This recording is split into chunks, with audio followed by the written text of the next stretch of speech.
begin, I wanted to bring something up regarding our household arrangement. Starting this month, we'll need you to contribute $2,000 to the family finances. $2,000 every month? Kaylee, that's a lot. Where is this coming from?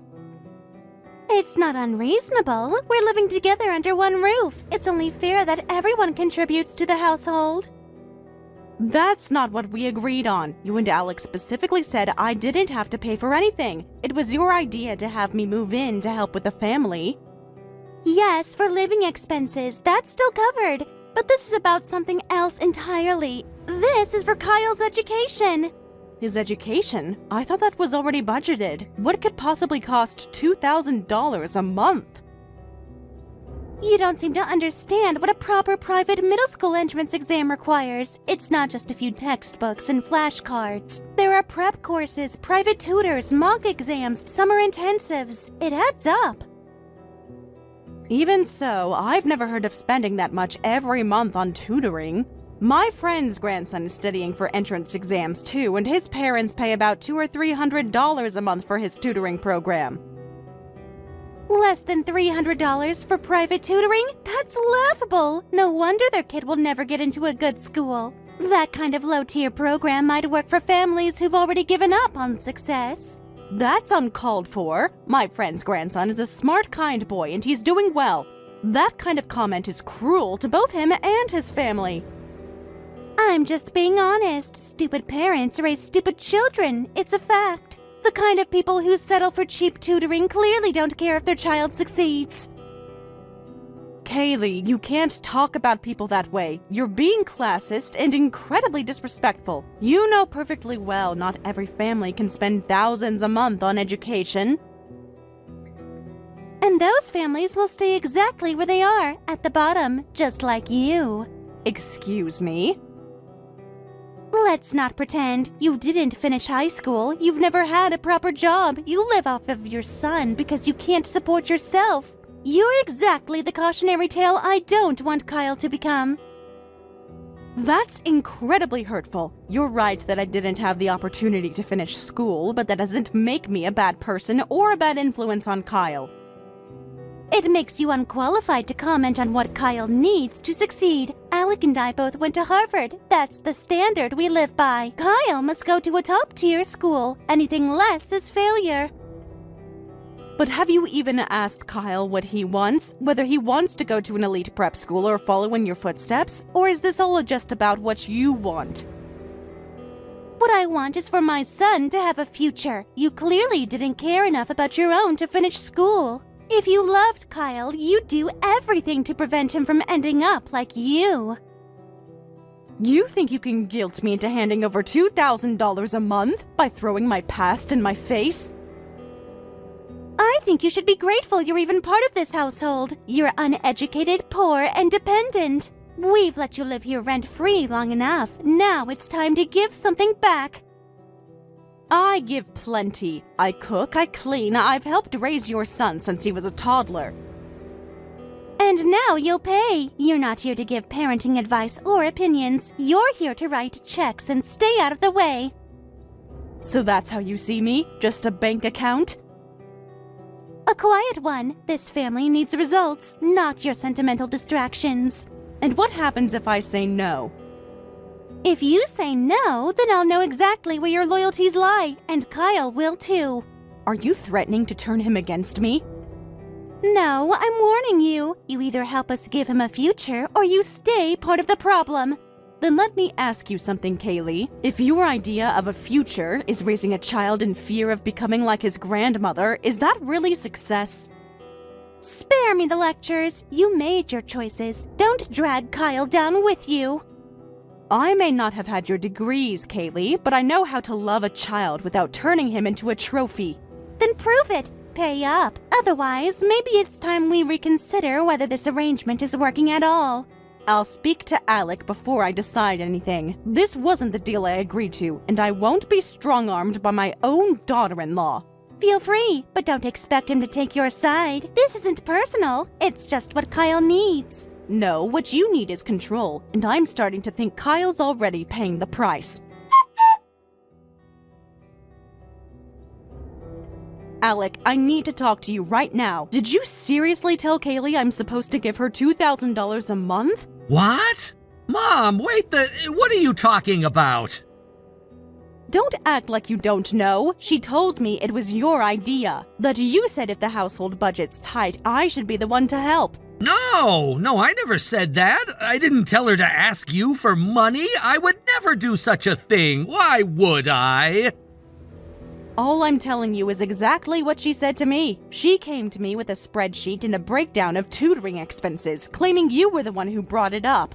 I'm telling you, that's not what I meant. I did say something about you helping, but I meant with tutoring. Like helping Kyle with his studies, not giving us money. So you did bring me up. Yeah, I did, but not like that. I told her maybe we should ask you to help Kyle study. I mean, Mom, you were the reason I even got into college. You taught me better than half the teachers I had. That's kind of you to say. It's not just kindness, it's the truth. You made learning fun. You never once yelled or pressured me. You had a way of explaining things that just made sense. I remember math clicking for the first time because of you. I remember that. It was fractions, wasn't it? Yeah, fractions and decimals. You used measuring cups and pie slices. I still think about that every time I bake. That's why I said what I said. I didn't mean money, Mom. I meant I wanted Kyle to experience that. You really think I could help him? Absolutely. And honestly, it might be what he needs. His scores haven't been going up. The tutors are good on paper, but he seems stressed all the time. Maybe he needs something warmer, something familiar. I'd be happy to help him study. Of course I would. He's my grandson. But Kaylee made it very clear she doesn't want my help, unless it's financial. What do you mean? She looked me dead in the eyes and said, "You're a bottom feeder." Said I'm uneducated, poor, and useless except for handing over a check. She said that? Verbatim. And when I tried to tell her I loved Kyle and wanted what's best for him, she said, "Just shut up and pay. You're not here to think." Good grief! I'm so sorry, Mom. I didn't know she talked to you like that. I would have never let that slide if I'd heard it myself. I know you wouldn't, but it still happened, and I need you to understand how that felt. You don't have to explain. I messed up. I should have been more careful with my words. I should have spoken to her more directly. I never meant for you to be treated like that. I believe you, but you live with her. You see how she talks, and you didn't stop it. You're right. I've let too much slide. I keep telling myself I'm keeping the peace, but what I really should be thinking is, at what cost? Exactly. I want to help. I'd love nothing more than to sit with Kyle and show him that learning can be joyful. But I can't do it in a house where I'm spoken to like that. I can't teach with my dignity in pieces on the floor. You shouldn't have to, and I won't ask you to. I'm not angry. I'm just tired. I thought we were a family, but she treats me like some unwanted burden, like an expense to be managed. I'll fix this, I promise. You don't need to fix anything for me. You need to figure out what kind of home you want for your son. One where he's pressured into a mold, or one where he's actually seen. I hear you, and I'll do better. You didn't deserve any of this. Thank you. That means more than you know.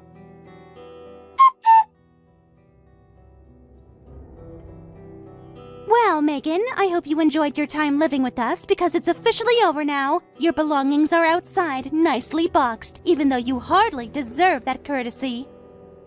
What are you talking about? Why would my things be outside?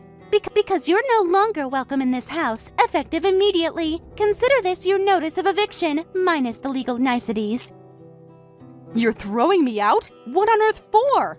Let's not play dumb. I got a call from Kyle's tutoring center today. Care to guess what they told me? He's been skipping sessions, multiple sessions actually, with no excuse. And today he didn't show up again. I didn't know he'd skipped more than once, but yes, I took him out today. Ah, so you admit it. Wonderful. You sabotaged his education and now expect sympathy? My son missed an elite prep session because you decided he needed a milkshake and curly fries? He looked pale. His hands were shaking. I was worried, Kaylee. The boy was exhausted. He needed to breathe. He needed to study, not be dragged to a chain diner like some dropout playing babysitter. Do you have any concept of what's at stake here? Of course I do. That's why I was trying to help. Help? No, you interfered. You undermined the academic path of a child who's meant for greatness, all because your fragile, outdated instincts told you he needed a break. Newsflash, this is why your life fell apart. That's a cruel thing to say.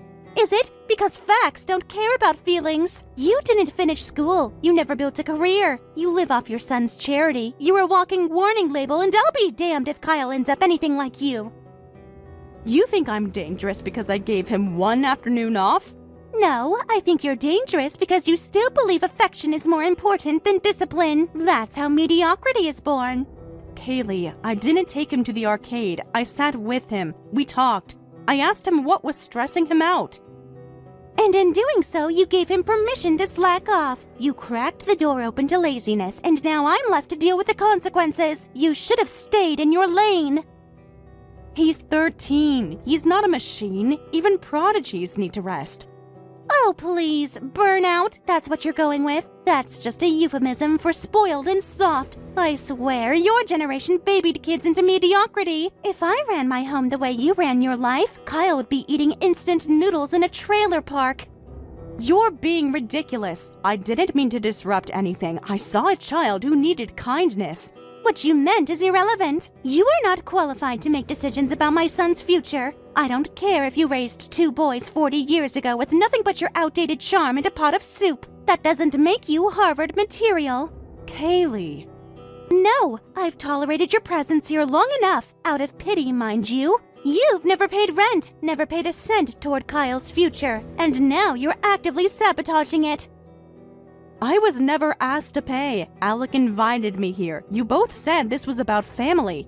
That was before you decided to play mentor. Before you started whispering your sad little wisdom into Kyle's ears. Oh, honey, you look tired. Oh, sweetheart, don't push too hard. It's a poison, Megan, wrapped in lace. You don't seriously think my presence is ruining him? Oh, I absolutely do. You are the physical embodiment of failure, and I won't have him looking at you every day and thinking that's an option. I can't believe how vicious you're being.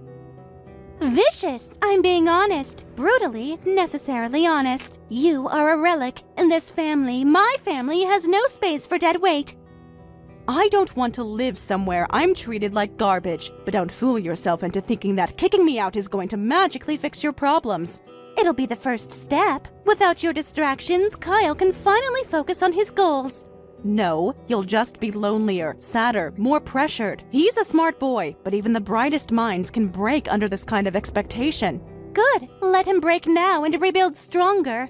That's how champions are made. No, that's how children grow up, resenting their parents.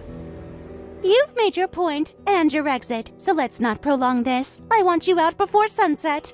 I'll go, but you're not driving out a parasite, Kaylee. You're driving out someone who loved your son deeply and never once asked for anything in return. Spare me the martyr act. You gave him weakness and called it wisdom. You think you helped him? He needs structure, not story time. You're wrong, and one day he's going to tell you that himself, and that day may come sooner than you think. Oh, get over yourself. My son is loyal to me. Now I've heard all that I care for out of you for one night. All that you need to take from this conversation is that you are gone. The end. Then I guess I'm leaving too! You can go ahead and throw all my stuff on the curb right next to Grandma's stuff! Wait, Kyle? How long have you been there? Long enough! I saw your texts, all of them! Every single word you just threw at Grandma like she's nothing! You shouldn't be reading private adult conversations. This has nothing to do with you. It has everything to do with me! You're kicking out the only person who's been listening to me for months! So yeah, it's about me now! You don't understand the situation. She undermined your schooling. She took you out of tutoring behind my back. I asked her to! I begged her, actually! I said I couldn't take it anymore! The schedules, the pressure, the tests, they were crushing me! And you didn't even notice! They were, but how was I supposed to know? You never said a word. Because when I do, you call me lazy, or dramatic, or tell me Harvard kids don't complain. So I stopped talking to you and started talking to Grandma instead. Kyle, don't be ridiculous. You're a child. You're not moving out. You have no idea what's at stake. I know exactly what's at stake. My sanity, my happiness, my future. And I'm done pretending your version of success is the only one that matters. You need structure, discipline. You're finally improving and you want to throw that all away? Improving? You think I'm just now improving because of the tutoring? No, I've been skipping that tutoring center for 2 weeks. I go straight to Grandma's. She helps me with schoolwork, explains everything in ways that actually make sense. And guess what? I just got the best scores in my class on the last test. This is someone who used to be dead last. You still think she's dragging me down? Top 5? That's impossible. You've been skipping prep school. You've been slacking. How could you improve so much? Because she made me like studying. I don't dread it when it's with her. She makes jokes, gives examples from stuff I care about, never yells when I mess up. I actually want to do well because I want to see her smile when I get it right. Sweetheart, so what? Now you're saying my methods don't work? Yes, that's exactly what I'm saying. Your methods make me feel like I'm being squeezed into a mold, like I'm a resume, not a human being. I want you to reach your full potential. No, you want me to validate you, to make you look like some flawless Ivy League mom with a prodigy son. You don't even see me anymore. That's not true. I see you. Do you really? All you ever talk about is Harvard, this achievement, that. Even my lowest scores you turned into a lecture about legacy. I'm not a trophy, Mom. I'm not your Harvard resume item. Kyle, please. You're too young to understand the long-term impact of education on your future. Stop! Just stop! Every time I tell you how I feel, you act like I'm stupid for saying it! I'm done pretending I don't know what's good for me! I'm gonna live with Grandma, and I'm gonna keep studying her way! And what about all the money we've spent? The time, the resources, the sacrifices we've made for you? None of that matters if I'm miserable. You never even asked if I wanted any of it. You just decided. And I'm finally deciding something for myself. So you're abandoning your family for a woman who buys you dessert and lets you skip class? She doesn't let me skip class. She helps me learn in a way I actually understand. And if you want to call her just some dropout, go ahead. But she's done more for me in 2 weeks than your entire checklist ever did. You're going to regret this. No, Mom. I've been regretting not doing it sooner. You're throwing everything away. Your education, your future, us. I'm not throwing anything away. I'm choosing something better, something real. You raised me to chase perfection, but Grandma taught me to love learning, and that's the difference. Fine, go. Be ungrateful. But when it all comes crashing down, don't come crawling back. I won't, because for the first time I'm standing on my own feet, and I'm not standing on your shoulders to do it.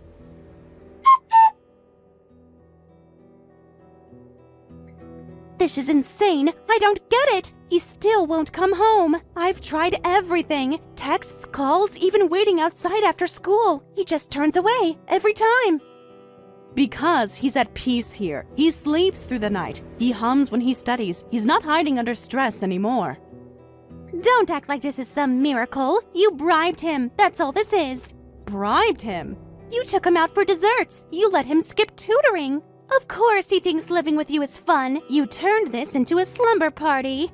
Kaylee, it wasn't bribes. It was care. He was burning out under your system. He needed to breathe. That's not manipulation. That's compassion. Oh, please, don't dress it up like you're some educational savior. He only wants to stay with you because you let him do whatever he wants. You're not raising him, you're spoiling him. Is that what you think? That a child feeling safe, happy, and capable means he's being spoiled? I think he's being coddled. And I won't apologize for holding my son to a higher standard than whatever outdated system you're feeding him. And yet that outdated system is working. He's thriving, Kaylee. Maybe it's not about bribes. Maybe it's about love. The kind he needed all along. Shut up! You don't know what he needs. He's my son, not yours. Oh no. Alec, is that you? Come on, can't I have any private conversations at all? Maybe you should stop saying things that you need to hide. Yeah, I've been reading along for your entire conversation, and I think it's time I said this out loud. I'm moving out, Kaylee. I'm staying here with Mom. You're what? Are you out of your mind? You're just going to leave our house and move in with your mother? I'm doing what I should have done a long time ago. Kyle needs stability, and he has it here. He needs someone who knows how to reach him. And it's not a tutor, and it's definitely not that prep center. So you're seriously picking her over your own wife? I'm picking the person who's helping our son become himself again. He laughs now. He actually eats breakfast. He's doing well in school, but not because we punished him. It's because someone finally gave him room to breathe. Oh, and I suppose I'm the villain, the evil mother who cares too much. You're the mother who forgot that Kyle's a child, not a resume, who forgot that pushing isn't the same thing as raising. You think you can just walk away and dump your responsibilities on me? No one's dumping anything. I'm taking responsibility. That's why I'm offering Mom $1,500 a month, formally, contract and everything. She'll be Kyle's private tutor and caretaker, because clearly she's the only one who understands what he needs. Are you hearing yourself? You're turning your mother into some kind of paid guru while I'm just, what? The discarded wife? You're the one who discarded respect. You've insulted her since day one. You called her a burden, a failure, and a parasite without the courage to say it to her face. And I said nothing. That's on me. You're making a huge mistake. She manipulated both of you. All that cozy bonding. It's just emotional blackmail with cookies and compliments. No, Kaylee, what she gave him wasn't manipulation. It was kindness, and it worked. His test scores prove it. His mood proves it. The way he wants to study now, that's not because he's being tricked. It's because he feels safe. And what about me? Where does that leave me, Alec? It leaves you in the house you wanted to rule, with no one left to rule over. I'm not gonna sit by while you tear down the people I love just to build up your image. You're leaving me alone. You're turning your back on me like I don't matter. I'm not turning my back on you. I'm stepping away from the version of you that refuses to listen, refuses to adapt, and refuses to show even basic decency to my mother. So what? This is it? You and your mother and Kyle playing happy family while I get cut out of my own life? You cut yourself out the moment you decided control mattered more than connection. I'm done making excuses for the way you treat people. Alec, please, don't do this. Don't say this is over. I'm saying we need to separate. We'll handle the rest after Kyle's exam is over. He doesn't need to deal with divorce drama right now, but I won't keep pretending this household works. No, you can't just announce a separation like you're changing dinner plans. That's not how this works. It's already in motion. I'll be living here from now on. We'll figure out logistics, but the emotional part, that ended the moment you threw my mother out like garbage. So you're just done?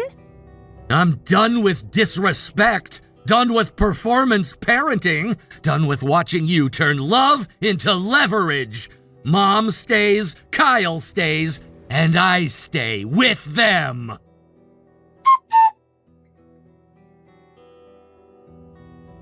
Please, Megan, you've got to help me. I don't want to fight anymore. I want them to come home. Kyle already passed the test. There should be any reason for them to stay there, but they won't come back no matter what I say. Can you talk to them? Tell them to come back? I appreciate you reaching out, Kaylee, truly. And I'm glad to hear you're trying to reconnect with Kyle, but I think it's too late for me to intervene. Too late? What does that mean? You're the one who took them. You could fix this if you wanted to. One word from you and they'd listen. Alec would listen. This isn't something I can or should control anymore. They've made their decisions, and I'm not going to override them. And, for the record, I've suggested to them several times that they could move back home with you, but they don't want to. You think I don't know that? That they've made decisions? They've shut me out completely, and it's because of you. You somehow made them see you as this nurturing genius. It doesn't make sense. You're a dropout. You didn't even graduate high school. How did you become better than me? I've had the degrees. I've had the credentials. How is this happening? It's humiliating. It's unfair. You were supposed to be the example of what not to become, and now they treat you like some kind of guru. If it helps you to believe this happened overnight, that's your choice. But the truth is, I never stopped studying, not for a single year. What? After I dropped out, I still loved learning. I bought used textbooks from thrift stores. I read them cover to cover. I studied on my own every week for years. Eventually, I received my GED. And this year, I applied to Harvard Extension School and was accepted. No, that's not possible. You're lying. You've always been pathetic. I've seen it with my own eyes. Sitting at the kitchen table with crossword puzzles and old math books like it was some hobby. You think that makes you a scholar? It makes me someone who never stopped trying. Someone who wanted to be better, not for anyone else's approval, but for myself. And now I have the same qualifications you used to look down on me. The only difference is, I never used mine to belittle others. This is some kind of stunt. There's no way. This whole thing, this whole act, it's manipulation.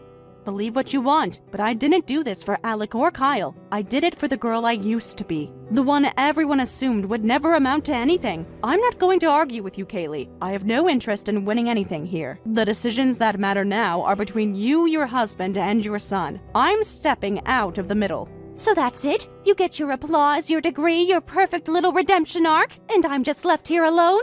No one's left you anywhere, but you pushed a lot of people away. That's not something I can undo. I'll leave the rest to you all. Whatever happens next, I'll respect the choices you make, even if you never speak to me again. If you want to save your marriage, do it yourself.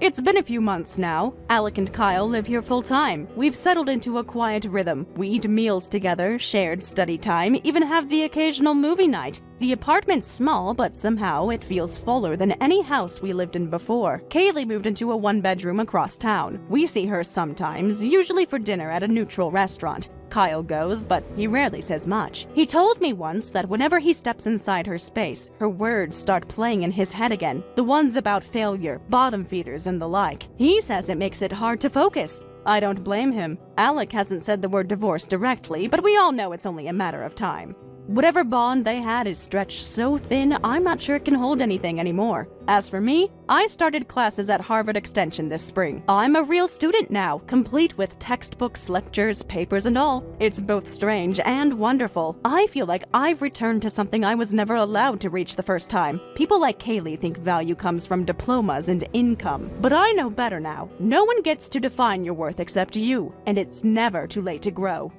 Miley, what the hell were you doing at Kent's apartment? And don't give me that fake innocent routine. I saw you. I saw you walking out of his door like you lived there. Your hair was a mess, you had a Boston bag in your hand, and Kent was standing behind you, grinning like the cheating scumbag he clearly is. Explain, right now. I swear to God, I'm not in the mood for games.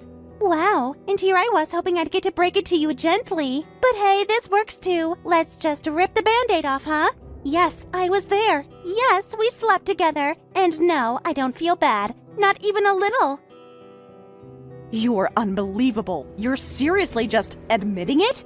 Oh, please, what's the point in denying it? You saw me, you saw us. And honestly, you showing up like that was a blessing. I was getting tired of sneaking around and playing the supportive BFF. Now we don't have to pretend. We can all just live in the truth. The truth? You mean the truth where my best friend is sleeping with my fiancé behind my back while helping me plan our wedding? Exactly. See, doesn't it feel better to just say it out loud? Oh my God, you're sick. You keep saying that, but honestly, I think I'm just real, and maybe that's what's bothering you. No, what's bothering me is that the girl who used to cry when her high school crush ignored her is now stabbing me in the back. Not just that, she's acting like she deserves a medal for it. Don't you dare bring up high school like you were ever on my level. Let's be clear about something, Allison. Back then, I was the one everyone wanted. I was the one that guys texted first. You were just that quiet little extra floating in my background. You were lucky I even spoke to you, let alone called you my friend. That's how you really saw me? As background noise? Come on! You think someone like me would actually hang out with someone like you if I didn't feel sorry for you? Even the teachers felt awkward when you transferred in. You showed up in those sad beige cardigans, mumbling through your self-introduction. You were a total nobody. You are so damn proud of being a teenage mean girl, aren't you? No, don't twist this. I'm proud of knowing my worth. And I'm still the one who turns heads, who gets what she wants, who doesn't settle for leftovers. So you seduced my fiancé to prove what? That you could? That you're still hot? I didn't have to seduce him. He came to me. He practically threw himself at me. He said he couldn't remember the last time he actually wanted someone. You got boring, predictable, like brushing your teeth, something he had to do, but never looked forward to. Shut up. Why? Can't handle the truth? He told me that being with you felt like eating plain oatmeal every morning. That with me, it's fire, excitement, something worth waking up for. And you want to know the best part? He proposed to me. You're lying. Nope. Rose gold band, oval diamond, 2 carats, custom engraving. It's already at the jeweler being resized. And let me just say, it puts your little ring to shame. He gave you a ring while he was still engaged to me? Technically, yes, but emotionally, he's been mine for months. We laugh together, we make plans together, we talk about baby names, Allison. Baby names. You're disgusting, and he's worse. No, what's disgusting is you walking around like some fairy tale princess. You act like life owes you a perfect wedding just because you stayed quiet and nice all your life. Wake up! That stuff doesn't get you a happily ever after. It gets you left behind. You think you're the heroine here? Well, let's see. I'm the one getting the man, the ring, and the wedding. You can't be serious. But come on, deep down you had to know it couldn't last. I can't believe I ever thought you were my friend. Well, that's on you. You mistook pity for loyalty. I stayed close because I felt sorry for you, but now I'm finally doing what I should have done years ago. Which is what, exactly? Ruin someone else's life to boost your own ego? Which is take what's mine, and Kent, he's mine now. He's not a prize. He's a man who made a promise. Yeah? Well, he broke it. Get used to that. Because whether you like it or not, Allison, this is happening. You've been replaced by someone prettier, smarter, better. You can call yourself whatever you want, Miley, but nothing about you looks better to me now. You look like a sad, desperate little girl still chasing high school popularity. And you look like someone who just lost everything. Funny how that works. I lost a liar and a traitor. That's not everything. That's a weight lifted. Keep telling yourself that. Meanwhile, I'll be busy living the life you thought was yours.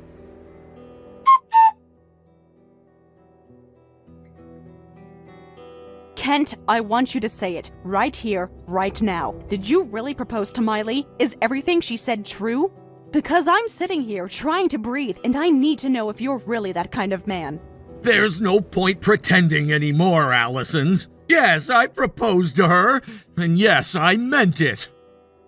You're disgusting. You and I were engaged. We had a wedding date. My parents were already preparing the guest list, and the entire time you were sneaking around with her? Oh, please don't act like we were some great love story. You and I both know this engagement was never about feelings. It was about convenience. Our parents arranged it, and we just went along with it like good little puppets. You're a liar. We were together long before our parents ever made things official. We started dating back in junior high. We made plans. We talked about the future like it was ours. Yeah, well, that was before your family became irrelevant, back when your last name actually meant something in business circles. Sure, being with you made sense, but look at you now. You're just another common girl trying to cling to a life that doesn't belong to her anymore. Is that really what you think of me? That I'm nothing without my family name? That's not what I think, that's what everyone thinks. Why do you think people have been whispering behind your back ever since the bankruptcy? They're all wondering the same thing. When will Kent finally come to his senses? Unbelievable. So, instead of just breaking up with me like a decent human being, you dragged me along for months and lied straight to my face? If I had dumped you right after your father's company collapsed, everyone would have seen me for what I really am, an opportunist. It would have made me look like some heartless jerk who bailed the second the money dried up. So yeah, I waited. I played along just long enough for it to look like the relationship just fizzled out on its own. That is beyond cowardly. You used me as your social cover until something better came along. I didn't use you, Allison. I tolerated you. And then, like fate, she showed up.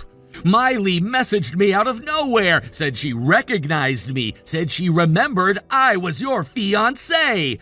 And the second I met her, I couldn't believe you two had even been in the same room, let alone the same school. She's stunning, sharp, confident, everything you pretended to be, but never were.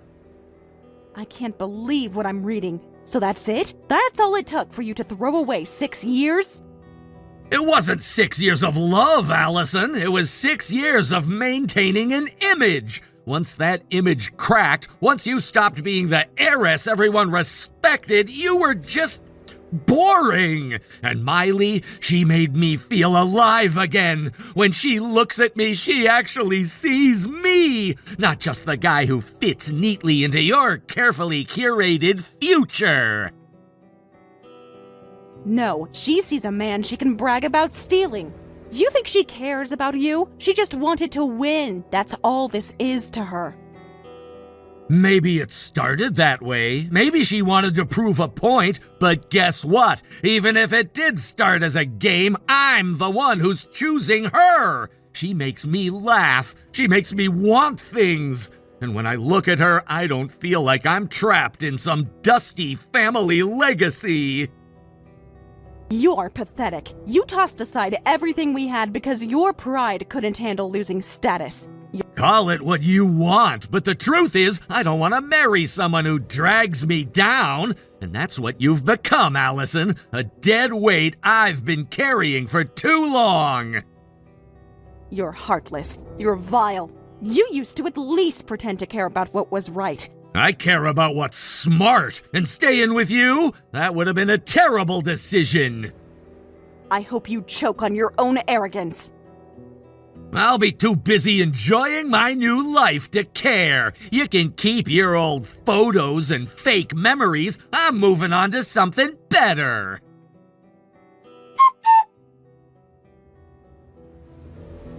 Hey, Allison, guess what? I have amazing news. I'm pregnant. Isn't that just so beautiful? I mean, I always wondered. When you're truly in love, does your body just know? Because boom, one test, one line, and bam, positive on the very first try. Tell me you're not serious right now. Nope, totally serious. Kent and I are going to be parents. Honestly, it was sooner than we expected, but love works in mysterious ways, right? Of course, I'm thrilled, but let's be real, pregnancy is going to ruin my waistline. I mean, I can't exactly strut around in a wedding dress with a huge belly, right? So yeah, I need to get that wedding in before I start showing. Which is why we've decided to go ahead and use the wedding you planned. I mean, everything's already booked, why waste it? What are you even talking about? Your wedding, Allison. The venue, the date, the dress fitting, it's all perfect. It was so considerate of you to schedule it all just right for us. Are you out of your mind? That wedding is mine. You don't get to just take it. Come on, don't be so selfish. It's not like you're using it anymore. And honestly, do you really want all that money to go to waste? Besides, you of all people should understand. It's a high-end venue, right? Kent said he needs to invite at least 300 people, you know, for his corporate image. So we need all the help we can get with the guest list, which is why you're officially invited. You think I'm going to show up to my own stolen wedding and clap politely while you pretend that you earned any of this? Don't make it weird. It's just numbers, okay? I mean, you were going to be there anyway. Now you just get a different seat. And honestly, you should be proud. You helped us so much. The color palette, the floral designer, the hors d'oeuvres, all fabulous. You're insane. No, I'm efficient. Some people plan weddings, others live them. Anyway, I didn't even want to invite you at first. I thought it might be painful for you, watching me walk down the aisle with your former fiancé. But hey, 300 is a big number, and it's not like you have any better plans. You can sit in the back, keep your sunglasses on, and try not to cry too loud. This is a new low for you, Miley. You're not just being cruel, you're pathetic. Aw, someone's bitter. It must be hard, knowing you lost everything to someone you used to pity. But guess what? Kent chose me, the baby chose me, and now the whole world's going to see it. The world's going to see how shameless you are. I hate to break it to you, but you didn't win anything. No, Allison, I rescued it. You were holding on to a fantasy that was never going to happen. I just made it real. You can keep telling yourself you've won, Miley. You can flaunt your stolen fiancé, your smug little smile, and your fantasy about the wedding being yours. But the truth? You never took anything from me. Not really. Oh, wow, here we go. You're still clinging to that wedding like it means something. Allison, you don't even have a groom anymore. Who are you gonna marry? You were left at the starting line, and I've already crossed the finish line. Are you planning to marry your own ego now? Or maybe just stand there in your dress and hug yourself? Actually, no. I have someone new. I'm engaged. I'm sorry, what? I'm engaged. And before you spiral, yes, it's real. And no, it's not some sad attempt to even the score. It's someone who saw me for who I am and didn't run from it. Wait. Are you actually expecting me to believe that you magically found a new fiancé after being publicly dumped and humiliated? That sounds like a fairy tale written by a girl who's been crying into a pillow for 3 weeks straight.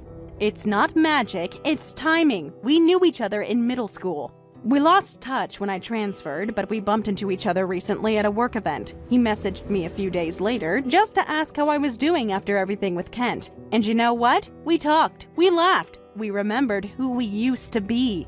Then he told me something I never saw coming, that he liked me back then, that he'd never stopped thinking about me. Oh my god, this is too much. So now we're just recycling junior high crushes like expired yogurt? Is this what you've been reduced to? Digging through the emotional clearance bin for the first guy who still remembers your birthday? He didn't chase me because I was broken. He stepped forward because he always saw me clearly, even when I didn't. And when I had nothing left, he still thought I was enough. That's not sweet, that's sad! What kind of loser waits around for years, watching from the sidelines, and then swoops in the moment you get dumped? Sounds like a guy with 0 standards and even less pride. Or maybe he just has empathy, something you've clearly never learned. He didn't need to destroy someone else to feel valuable. He just showed up when it mattered. Wow, you really are trying to spin this into some kind of fairy tale. But let's be real here. You're not the heroine, Allison. You're the footnote. You were supposed to be the safe choice, the easy match. Now you're clinging to a sad, nostalgic fantasy while I'm over here carrying the heir to the family dynasty. You're not carrying a future, you're carrying consequences. And just because you're louder doesn't mean you're right. You think this little engagement changes anything? You still don't have the wedding. I do. No, Miley, you have a mess. I still have something real. And that wedding, you can have it. I'm going to have a better one myself. Okay, I'm done playing nice. You keep talking like you're still gonna have your dream wedding. That just leaves me with one question. How? You don't have Kent, and no way your new bargain bin fiancé can afford that kind of luxury. That venue, those flowers, the catering. You think people don't know what that costs? It's already paid for. I don't need to afford it. What the hell is that supposed to mean? It means Kent's parents are still covering the costs. The venue, the dress, the vendors, everything we originally booked. They offered to keep the arrangement. Are you serious? Why would they pay for your wedding now? You're not even marrying their son anymore. Because this was never just about Kent and me. It was a formal agreement between families, and when Kent broke that agreement in the most humiliating way possible, his parents were horrified. They said they couldn't undo what happened, but they could still honor the commitment they made. They told me I still deserve to walk into that venue with my head held high. Oh my god, that is so pathetic! You're letting your ex's parents bankroll your rebound wedding? You're really okay with being their charity case? You're calling it charity, but I call it accountability. They made a promise, and they chose to keep it. Unbelievable. And what, they're just throwing money at you now to ease their guilt? They're doing more than that. They've been sending gifts, jewelry, designer bags, handwritten letters. They even had a custom bracelet made for me with a message engraved, "To the strongest woman in the world." Are you kidding me? No, they said they should have protected me better, that I didn't deserve to be caught in their son's mess. You have got to be joking. I'm the one carrying their grandchild, and you're the one getting spoiled like some tragic princess? Looks that way. No, that's not possible. That makes no sense. I'm the one carrying their grandchild. That's their blood. You're just some ex-fiancé they barely tolerated. That's what you'd like to believe, but you know what? They never saw me as just Kent's fiancé. They treated me like family long before there was a ring. Then why aren't they treating me like family now? I'm the one who's giving them a baby. I'm the one who's actually tied to them. Because it's not about biology, Miley. It's about respect. And you burned through all of yours the second you helped Kent lie. I didn't help him lie. He said they were separated. He told me you were the problem, that you were cold, demanding, uncaring. And you didn't question it. You just leapt into his bed and assumed that made you the winner. But his parents, they saw through that act before the first ultrasound. Okay, so what now? You're their daughter and I'm some incubator? That's how they want to play this? I'm not playing anything. I'm just living in the truth. They send me flowers every Friday, called just to check on how I'm doing. They even apologized for raising a son who betrayed me. You're lying. They wouldn't say that. They love Kent. They do love him, but they're ashamed of him. They said he lost the best thing that ever happened to him, and they refused to reward that. This is insane. I should be the one getting their support. I'm the one who's actually part of their future now. Funny, because they don't seem to think so. They've already said they won't be involved unless Kent changes. They wouldn't turn their backs on their own grandchild. That's cruel. That's unforgivable. They didn't say they'd abandon the child, just the chaos around it. And unfortunately, that means keeping their distance from you. You don't get to act like you're the victim and I'm the villain. You're the one who got dumped. You're the one who was supposed to be alone forever. I was, and then I got back up. I moved forward with dignity. But then you wouldn't know much about dignity, would you?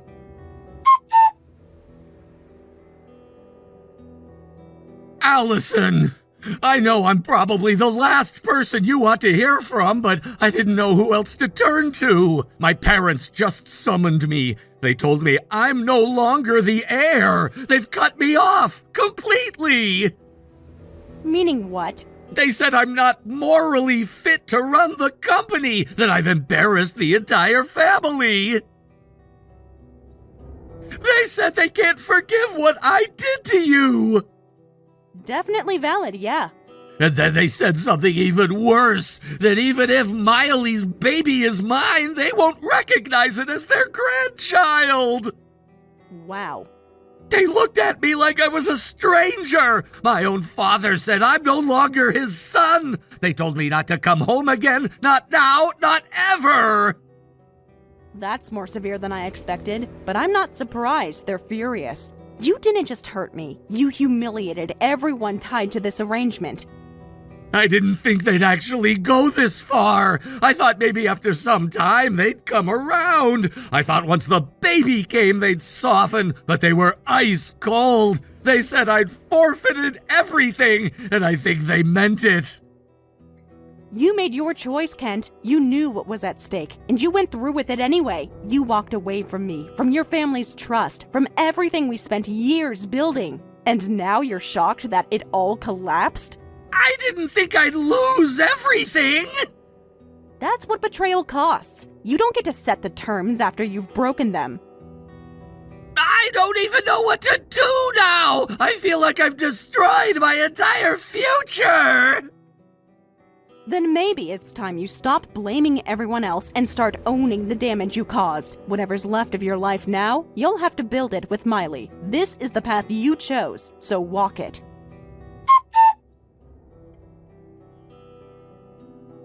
Allison, give it back! I want everything, everything! The bags, the jewelry, the letters, the stupid engraved bracelet, all of it! Those were supposed to be mine! You've got to be kidding me.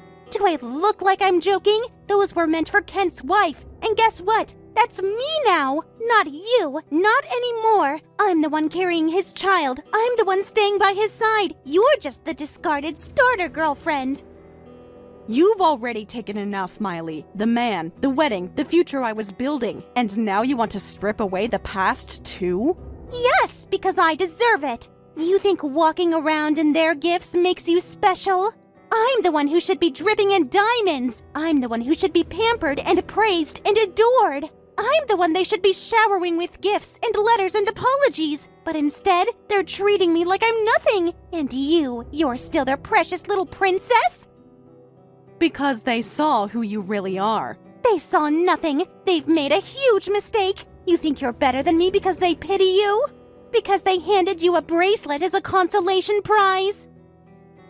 No, I think I'm better because I never had to beg for respect. I earned it by not destroying people to get what I wanted. You're unbelievable. I'm the one who won. I have Kent. I have the baby. I'm his real family now. Then why are you so desperate? I went to their house, Allison. I stood outside their stupid mansion and waited, thinking they'd let me explain, that they'd be decent people and hear me out. You want to know what they did? They dumped a whole bucket of water on me, right in my face. His mother didn't say a word. She just dumped it and told me never to come back, like I was some filthy animal. I was soaked, freezing, humiliated, and they slammed the door in my face like I was garbage. How could they do that to me? Because you weren't supposed to be there. You weren't part of the future they built. You were the wrecking ball. This isn't fair. This wasn't the plan. I was supposed to be picking out flowers. I was supposed to be glowing in my dress, not crying on the train back to my cramped apartment. I didn't do all this to be treated like trash. I was supposed to rise, Allison. I was supposed to win. Then maybe you shouldn't have stepped on everyone on your way up. You don't get to lecture me. You got everything. The wedding, the sympathy, the luxury, gifts. And what do I get? Some moody guy who complains about my cooking and a baby that no one wants to acknowledge. I didn't scheme my way into anything. That's the difference. You took, I received. And now you're angry that the world didn't give you more for burning it down. You're just lucky, that's all. You got lucky. No, Miley. I just never forgot the difference between love and conquest. And you never cared to learn.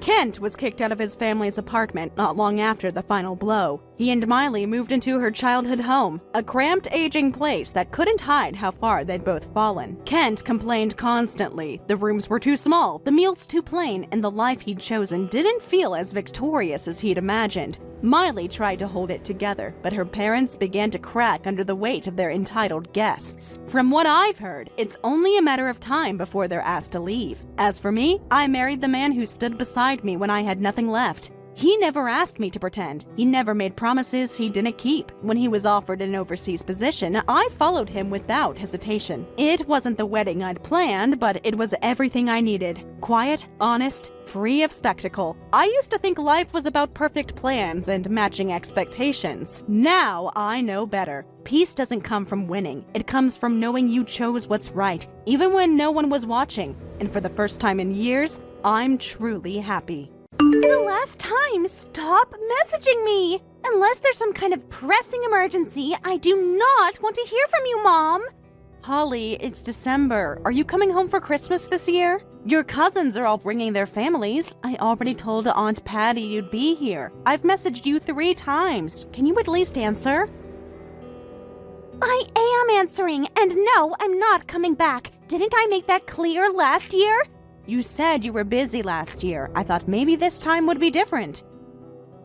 It's not. Nothing's changed. I've got too much going on. My boss hasn't approved time off, and frankly, I don't feel like wasting the little free time I have flying back to that freezing, drafty shack you call a house. That shack is your childhood home, and it's not about the house. It's about spending the holidays with your family. Family? You mean the people who still think it's 1985 and treat me like some middle schooler who never left Ohio? No thanks. I've built a life here. I don't need to freeze my butt off in a town with more boarded up shops than functioning ones. You haven't been back once since college. You moved to New York for school and just vanished, always too busy. First with classes, then with internships, then with work. There's always an excuse. It's not an excuse, it's a choice. I chose to move forward, Mom. That place, it's not home anymore. There's no reason to go back. What do you mean there's no reason? I'm here, me, your mother. That's reason enough, isn't it? You want honesty?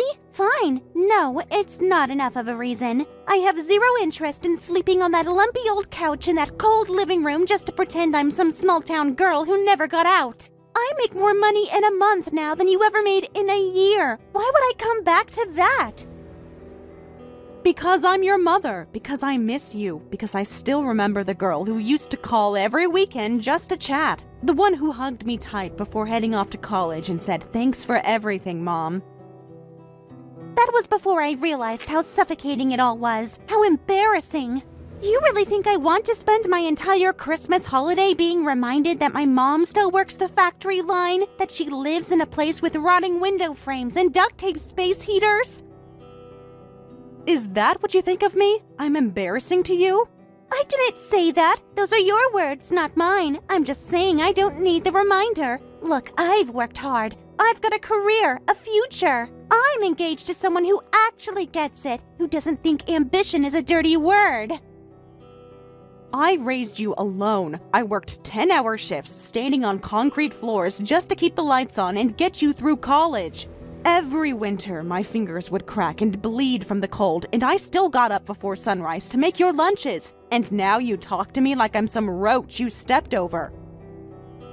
Would you stop twisting my words like that? I'm just being real. I don't have time for nostalgic guilt trips. I didn't ask you to do all of that for me. You chose to do it on your own volition. Don't expect a trophy. I didn't want a trophy. I wanted a daughter. One who remembered where she came from. One who didn't throw it all away because she got an apartment in Manhattan and a LinkedIn page that sounds impressive. Where I came from is the problem. You want me to play house in that sad little town and pretend it didn't take everything in me to get out? No thanks. I didn't know loving me was such a burden. It is when you keep dragging me backward. This whole guilt act, the poor mom who did her best routine, I'm done with it. And since you can't take a hint, let me be as explicit as possible. I'm not coming home. Not this year, not next year, probably not ever. I've got my life. You've got yours. Let's stop pretending they overlap. So that's it? You're just cutting me off? I'm not cutting you off. I'm setting boundaries. There's a difference. Right. Well, I hope you have a nice Christmas. Maybe you can buy yourself a treat. Get yourself something fancy with that big paycheck of yours. Me? I'll be here, in my embarrassing little house, alone. Glad we're on the same page. Merry Christmas, Mom. Hello, Ms. Margaret. I hope this isn't too sudden. My name is Evan Maddox. I'm Holly's fiancé. Her fiancé? Well, hello. I didn't even know Holly was engaged. She didn't say a word. Is she okay? She's fine, doing great, actually. I just felt it was appropriate to introduce myself even though she asked me not to. She asked you not to talk to me? Why would she say something like that? She mentioned things have been difficult between you two for a long time, that there's a lot of emotional baggage. Emotional baggage? From what? Me working myself into the ground so she could have a better life? I'm just trying to share her side. She told me that after her father passed, you struggled financially, which is understandable, but the problem was that you became controlling. You used guilt to keep her tied down and demanded money from her. I'm sorry, what? I demanded what? Is that really what she told you? She said once she got into college, you pressured her constantly, saying that she owed you for raising her. She said she sent money to you out of obligation and ended up with almost nothing left. That's not true. That is a flat-out lie. I never asked for money, not even once. I busted my back to keep her from feeling that kind of pressure. I skipped meals so she wouldn't have to. I worked holidays, nights, weekends, whatever it took. I would have rather starved than taken a cent from my daughter. Well, she remembers it differently.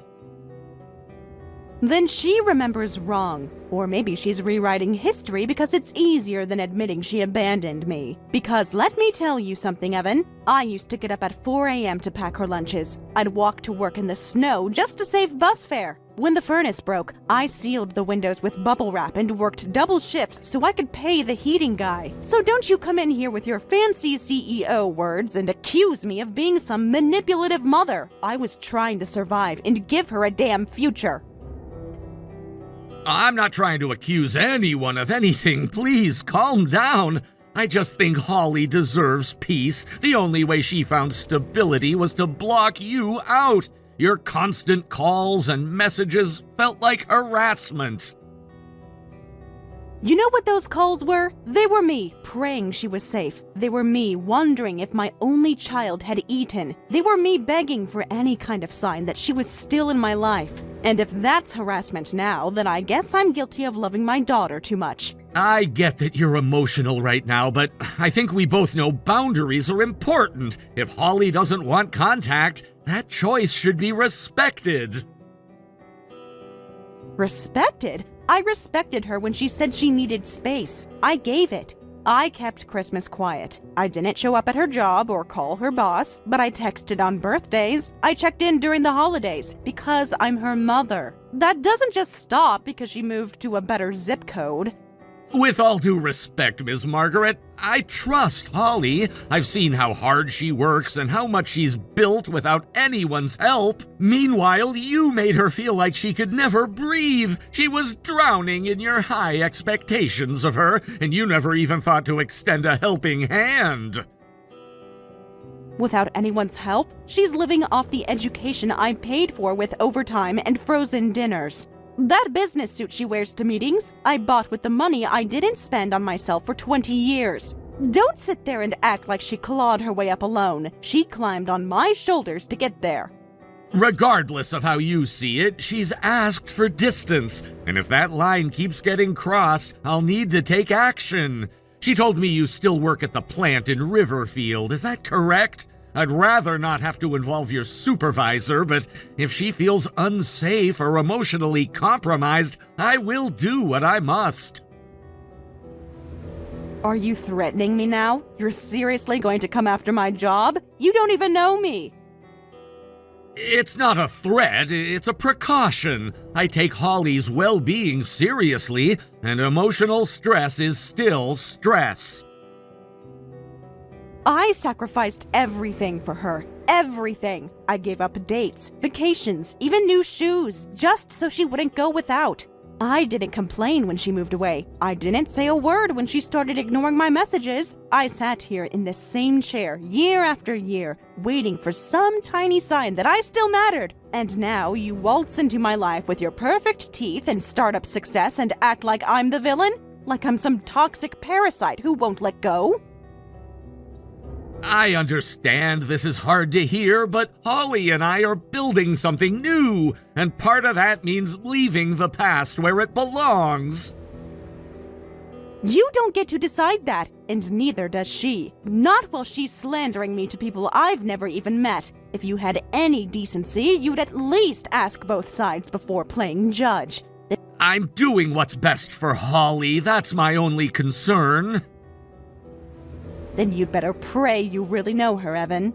Because I raised that girl, and if she can lie about me this easily, one day she'll lie to you, too. Well, Holly, I just had a very enlightening chat with your fiancé, a person I didn't even knew existed until he texted me just now, by the way. Oh, great. I asked him not to talk to you, but then he goes and does it anyway. He said you told him I begged you for money, that I guilted you into supporting me, that I was emotionally manipulative. Well, if the shoe fits. Excuse me? And just what is that supposed to mean? You never asked outright, I'll give you that, but the pressure was always there. Every phone call, every message was always laced with guilt. I worked so hard for you, Holly. I gave up everything. You said it so many times, I can still hear it ringing in my ears. I said those things because they were true. I never asked you to pay me back. I never expected a dime. All I ever wanted was to see you happy and safe. Maybe a visit for the holidays now and then. That's it. It wasn't about money. It was about weight. You hung your whole life around my neck like an anchor. Your sacrifices, your struggles, your miserable little town. I was supposed to carry it all and smile about it? I gave you everything I had. I wore the same shoes until the soles peeled off. I stitched my winter coat every year instead of buying a new one. I worked the line until my hands cracked open. For you. And that's exactly the problem. You want to be worshipped for it. You think raising me earns you lifetime loyalty, but it doesn't work like that anymore. What do you mean anymore? I was your mother then, and I'm still your mother now. That doesn't just get erased because you landed a good job and a flashy ring. It's not just a flashy ring. Evan is a self-made CEO. His startup brought in 7 figures last year. His investors love him. His company is scaling nationally. We're building something real. You think I could afford to drag your story into that? My story? Your background, the rotting siding on the house, the space heaters, the rusted mailbox, the food stamps. Do you know how that sounds in my world? You mean our world. You didn't grow up in Manhattan. You grew up here with me. Exactly, and that's the part I needed to leave behind. I don't need people in Evan's circle asking why my mom still works a line job in a factory. I don't need them Googling our address and seeing broken windows and paint peeling off the porch. I've worked too hard to climb up. I'm not about to fall back down because I couldn't cut ties. And so you're going to cut me off. It's a necessary sacrifice. Evan believes I'm from nothing because of bad luck, not bad choices. That I've overcome hardship, not that I came from someone who settled for it. Settled? You think I chose to struggle? You think I wanted this life? You stayed, didn't you? Because I had a daughter to raise. Because I put your needs ahead of my dreams every single day. I could have run. I could have given you up, but I stayed. And now you spit on that? I don't owe you anything for staying. That was your choice. Everything about my life up until I freed myself was your choice. I never asked to be born, did I?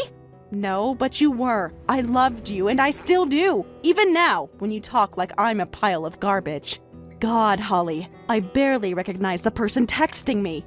That's because I've changed. I've grown. I've learned what it takes to win. And honestly, Mom, dragging around a poor, clingy, small-town mother doesn't fit the image anymore. So what am I to you now? A bad memory? A cautionary tale?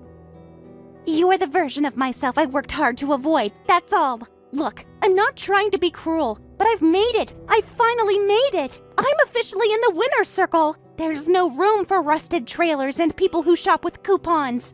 And there it is, the truth. You think I'm trash, unfit for your new life. I think you're not part of my future. That's all. You gave me roots. Now I need wings. Then don't be surprised when those wings snap under the weight of your lies. By the way, since we're on the subject of lies, there's something I should tell you. Oh, great. What now? Another guilt trip? Not quite. I just think it's funny how much you've been running from your roots when your fiancé's company has been working with them this whole time. What are you even talking about? Evan's sleek little tech startup. They've been sourcing parts from my factory for over a year now. Ha! Your factory? That's precious. You're so delusional. It's most certainly not a delusion. I'm the CEO, Holly. Wait, what? No, you're not. You work on the floor. You wear a hairnet and steel-toed boots and punch a clock. You've worked the line forever. I did, until 2 years ago. The board offered me the position after the last CEO retired. Yeah, you're gonna have to try way harder than that to convince me of this. You don't have an MBA. You don't even have a college degree. No, but I've got 20 years of experience, every industry certification you can name, and a track record that speaks louder than any diploma. You think I just stood still all these years? You think I didn't fight for more? If that's really true, then why haven't you told me about it up until now? Isn't the timing a little convenient? I tried to tell you, but you didn't listen. Didn't you notice that I've been pushing harder than usual to get you to come home lately? I told you there was something important I wanted to talk to you about. That's what it was. So, you're saying Evan's company's operations depend on your plant? And much more than he realizes. Our factory produces a critical component in one of his flagship products. And the funny thing is, he never even bothered to meet the person behind it. Well, how was he supposed to know? I didn't even know. That's the irony, isn't it? You tried to scrub me out of your life, make me small, invisible. But behind the scenes, you've been riding my coattails this whole time. This is insane. I know, it must be a painful realization. You made your whole brand about being better than me, but your precious brand is all my products. You might as well get a Made in Margaret tattoo. Does Evan know about this yet? He will soon. The pompous little upstart threatened my job and my company. I'm not going to take that lying down. There are going to be very real consequences for that. Consequences? What are you gonna do to him? We've become a major player in the industry over the last 2 years I've been at the helm. Our sales numbers have increased 500% in that time. What? 500%? Those are impossible growth numbers. For a startup, maybe, but for a long-running factory like yours, that just doesn't happen.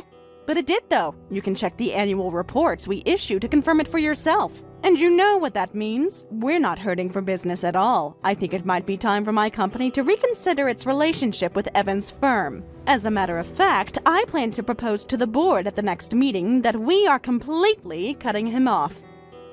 Really? That's your big threat? That's kinda weak, Mom. I expected something better from you. Like, so you don't sell him parts anymore. Whoop-de-doo! I guess you'll just have to go to one of your competitors.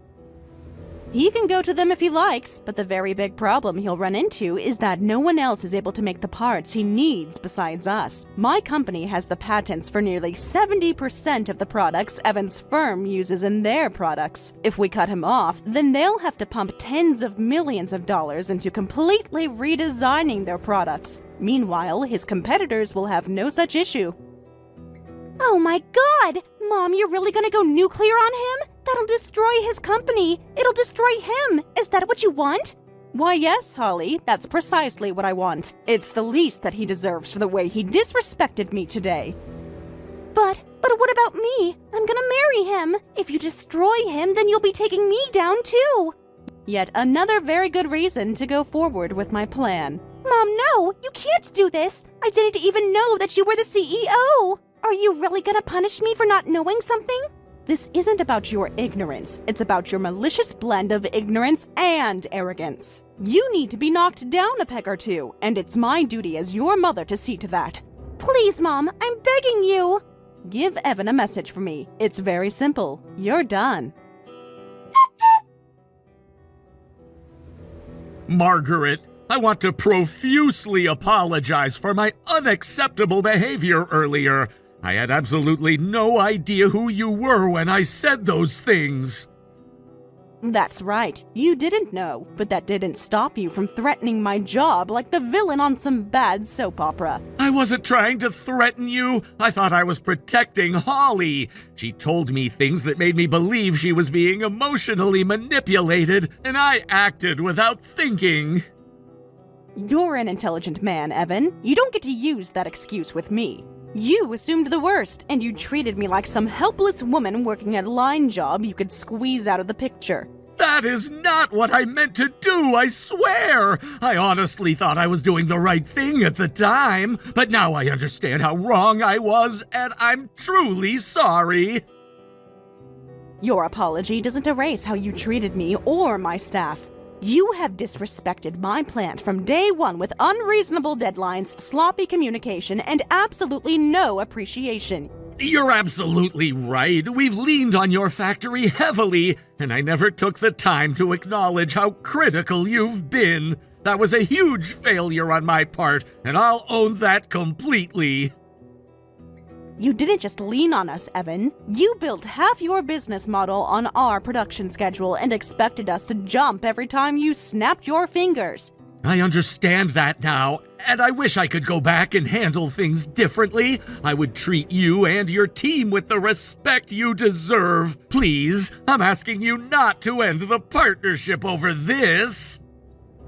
It's already ended. I messaged all the board members and they're all on the same page. Frankly, you should have seen this coming months ago. Margaret, please! If you pull out now, we won't be able to fulfill our orders for next quarter! There are people's jobs tied up in this, people with families, with homes! I'm begging you to reconsider! You should have thought about their jobs before you made threats you couldn't back up. I will not keep doing business with a man who doesn't understand the value of partnership until it's slipping through his fingers. I do understand now! I know I messed this up badly, and I'll do whatever it takes to fix it. I'll fly out, meet your team, issue a public apology, whatever you need. What I need is to never work with someone like you again. I've run my company for years without letting ego or arrogance take the wheel, and I don't plan to start now. Please, this doesn't have to be how it ends. Just give me one more conversation, one more chance to make this right. You're young. You'll still have plenty of chances to start again. Remember, Holly is expecting to marry a wealthy and successful businessman. So once your current company goes under, I hope you'll get right back to work building a new one. Mom, can we please talk? I know I don't deserve your time right now, but I'm really scared and I don't know where else to turn. Mom, huh? Didn't think I'd ever hear that word from you again. I know I've been awful. I said things I didn't mean and I shut you out completely. But I need you. Evan's company, it's collapsing. I am aware of his company's sudden drop in performance, but that's not my problem anymore. It is your problem, though, at least partly. He depended on your factory. You were the backbone of his supply chain. Without you, we can't produce anything. We're already losing clients. Investors are panicking. Everything's falling apart. That sounds like something a responsible CEO should have prepared for. Maybe if he spent less time threatening people and more time managing risk, he wouldn't be in this position. You don't understand! I left everything to support him. I gave up my job, my savings, everything I had. I thought we were secure. I thought I'd finally made it. And now I'm sitting here with no income, no safety net, and no idea what to do next. So now you're broke, trapped, and begging for help from the mother you swore you'd never speak to again. Isn't that something? Please don't do this. I know I was cruel. I know what I said about you was beyond unforgivable, but I didn't mean all of it. I was trying to fit in. I was trying to prove I belonged in that world. You told the man you planned to marry that I was manipulative, that I guilted you, that I begged you for money. You told him I was a parasite, and now here you are asking for help. I'm not asking you to forgive me. I'm just asking you to reconsider. If there's any way, even a temporary deal, you could resume the contract, we might have a shot at saving the company. Just enough to recover. Holly, listen to yourself. You are asking me to rescue the man who threatened my livelihood and called me unstable.